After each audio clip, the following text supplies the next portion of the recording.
think that it is a great culture. So many of my friends are Christian. Yes. And we do Bible studies together. Awesome. And I respect you for your open-mindedness. Awesome. thank you.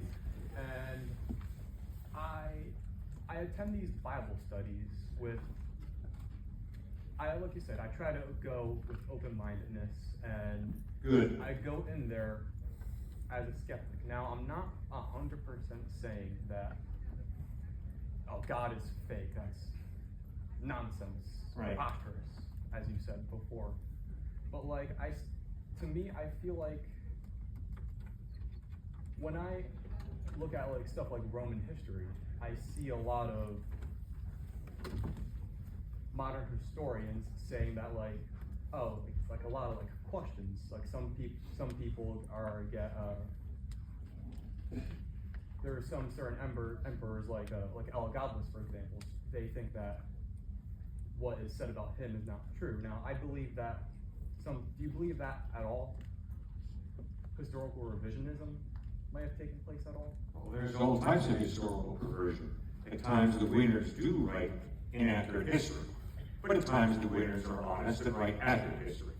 So yes, there's historical corruption and there's historical accuracy. So that means obviously you need to come up with some tests that you use to determine what is historically accurate and what is historically inaccurate. Leave his father and mother, be united to his wife, and the two shall become one flesh. You see, the issue of Jesus is not really primarily an issue about heterosexual and homosexual. It's primarily an issue of, he's a good guy who taught some amazing teachings that you respect, and I respect you for the way you read them with your buddies. And now the question becomes, he went further than that. He claimed to be God in human form. He claimed to be totally unique in his identity. Secondly, he claimed to be totally unique in his death. He claimed that his death was a sacrifice to pay the penalty for our wrongdoing. And then thirdly, he's totally unique in his resurrection from the dead. For all the graves of all the great prophets are full, but the grave of Jesus Christ is empty. So that makes him unique. So the question then is, sir, how are you going to respond to this unique Jesus who claims to be more than a man, claims to be God in human form? He claims that his death was for you, for me, to pay the penalty for our wrongdoing. And it's his historical, unique resurrection from the dead that is solid evidence you and I can trust him. Does that make any sense?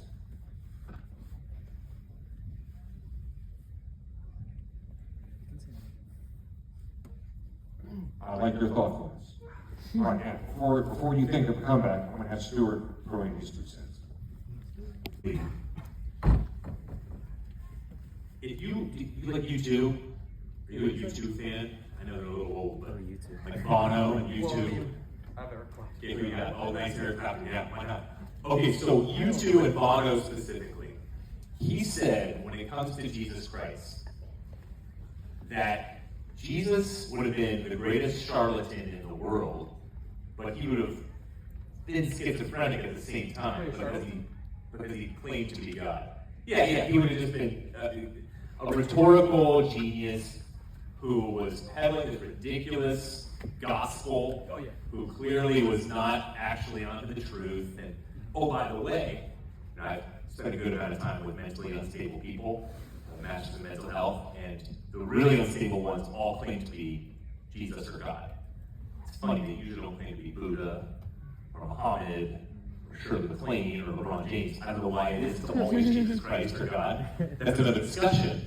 But what Bono got out was really interesting. He said, I don't believe that a schizophrenic could turn 36% of the world to follow him.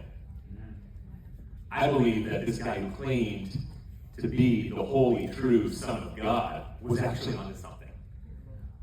And that the reason why thousands of Jews, all of a sudden who would have been the last people in the whole world to believe that Jesus would be God, became Christian overnight after his resurrection.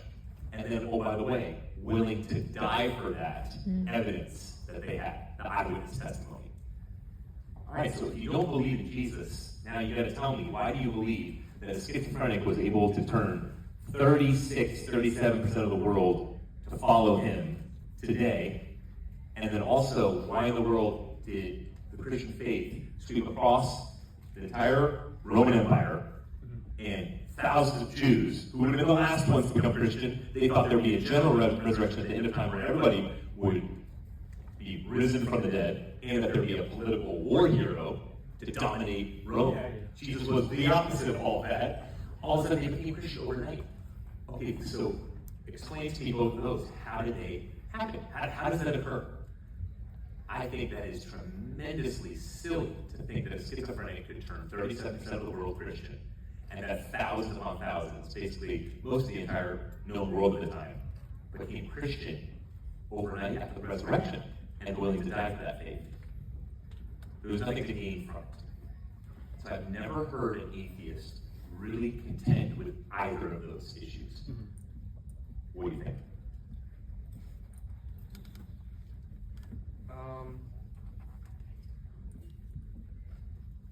I think that like so many of this is just theoretical. Like it's putting a historical and sociological. Yeah, but I think that.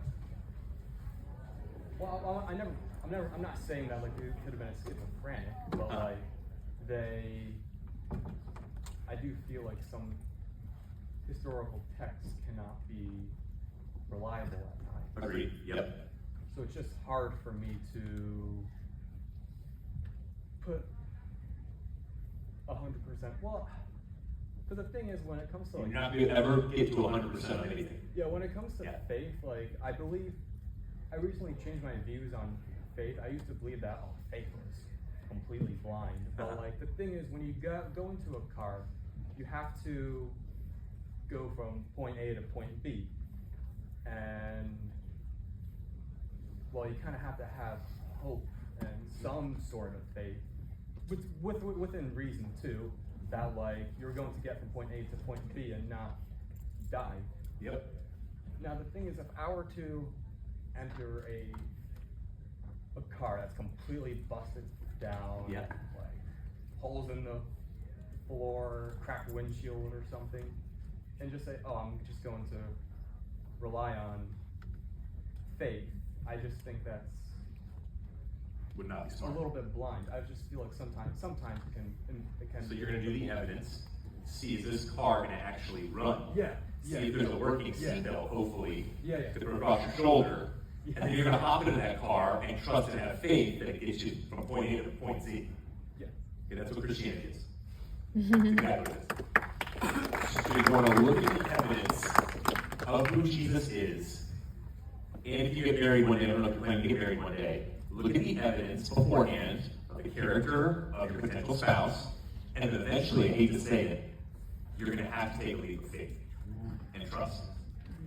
And you're going to have to trust that person, hopefully stay committed, that's what Christ calls us to, stay committed lifelong. And that is going to take going over and over again with apologizing, repenting, and knowing you're going to mess up with that spouse.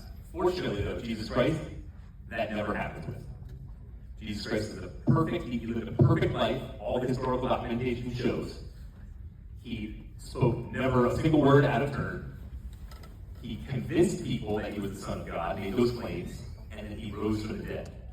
And he pulled that off in such a way where he came down, God came down and actually became a slave, a servant for us to connect with us. So, have you ever read Shakespeare? Regardless, I barely read Shakespeare, but I do like how Shakespeare was onto something when it came to Christianity. When he did write himself into the play via the character Hamlet in order to connect with other different characters. Well, that's what God does with us.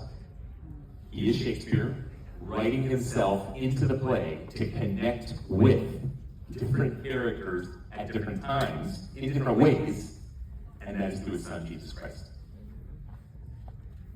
Does that make sense? Yeah. No other worldview makes that claim, that that's how God would actually connect with us and want a relationship with us. See, again, that makes sense. All right. Because you said no historical documentation, you believe that